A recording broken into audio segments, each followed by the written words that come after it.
मेरे सभी संत भाइयों को साहिब गुरु सतनाम। बोल दो सतगुरु बाबा की जय, बोल दो सतनाम सतपुरुष पिता की जय।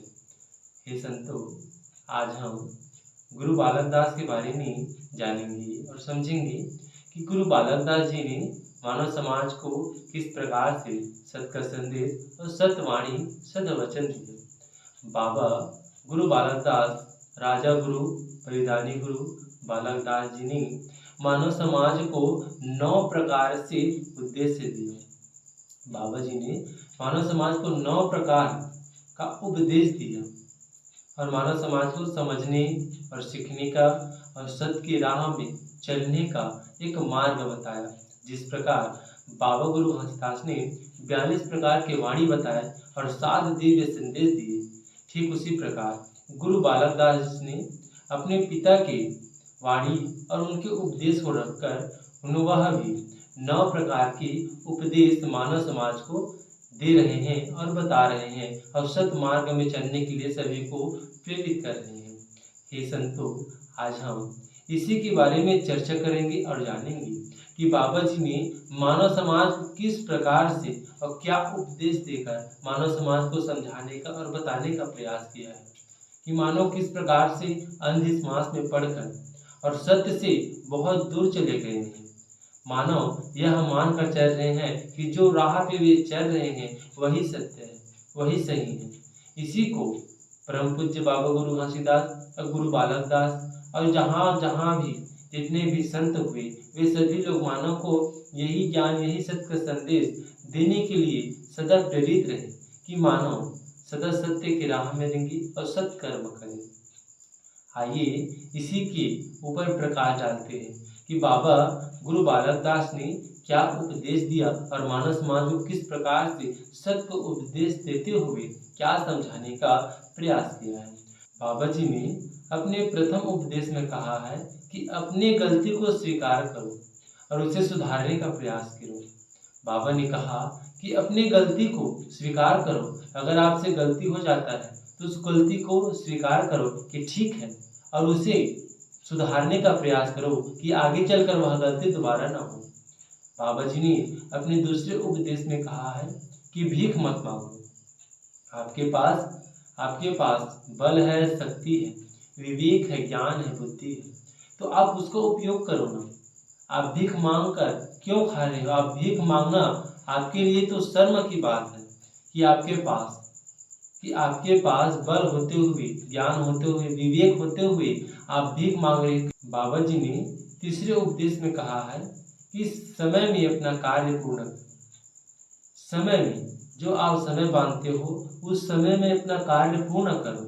बाबा जी ने अपने चौथे उपदेश में कहा है कि किसी का दिल और किसी का भरोसा न तोड़े, क्योंकि जो आपके अंदर जो आत्मा है, जो ईश्वर का अंश है, वह उनके अंदर भी है। तो आप किसी का भी दिल और उनका भरोसा न तोड़ें। बाबा जी ने अपने 5वें उपदेश में मानव समाज को यह ज्ञान देते हुए कहा है कि हिंसा मत करो, बलि प्रथा मत करो, अंधविश्वास में मत जियो। बाबा जी ने अपने 6ठे उपदेश में कहा है कि मूर्ति पूजा मत करो। यह सबसे बड़ा हम मानव के लिए अंधविश्वास और सत्य से दूर जाने का सबसे बड़ा मार्ग बन चुका है, ये मूर्ति पूजा करना, पत्थर पूजा करना। बाबा जी ने अपने 7वें उपदेश में मानव समाज को यह संदेश दिया कि अपन कर्म धर्म को मान कर चलो। अपना कर्म करो, अपना धर्म निभाओ, अपने धर्म में रहो और दूसरों को नीचा दिखाने का बिल्कुल प्रयास न करें।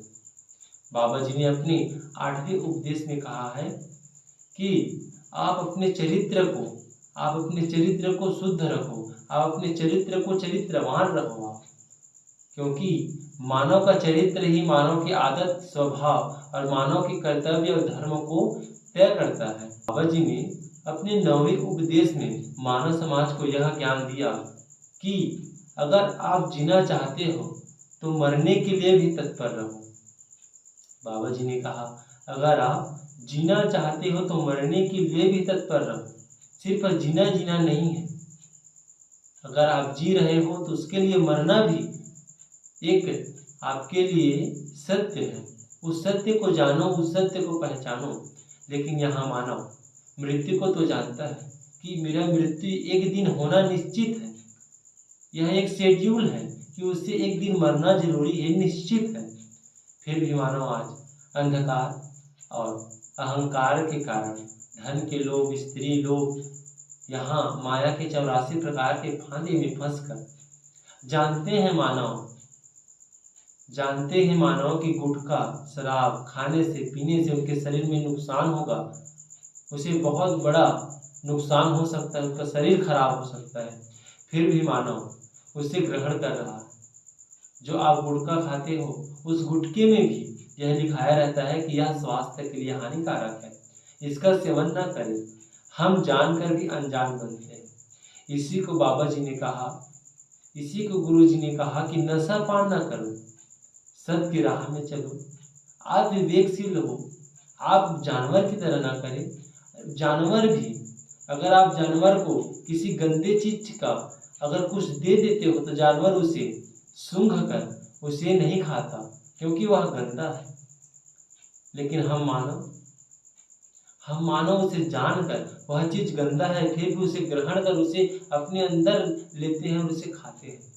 आप बताइए कि जानवर अच्छा है कि हम इंसान? इसी को बाबा जी ने मानव समाज को यह 9 प्रकार के उपदेश देकर मानव को बताने का और समझाने का प्रयास किया है कि अपने कर्म धर्म को करो, आप सत्कर्म करो, आप मानव हो, एक विवेकशील व्यक्ति हो, आप इसे जानो समझो। यह लोग क्यों नहीं कहते कि सबसे उत्तम भाग तन पाया, मानुष तन पाया? यही क्यों कहते हैं? मानो यह तो नहीं कहता कि सबसे उत्तम तन पाया, भाग तन पाया, बैल तन पाया कि भेड़ तन पाया? क्यों नहीं कहता? मानुष तन को ही उत्तम क्यों बताया है? तो आप एक मानव हो, एक विवेकशील व्यक्ति हो, उसे जानो समझो और इस ज्ञान को ग्रहण करो, इस ज्ञान को जानो। साहिब गुरु सतनाम, साहिब गुरु सतनाम।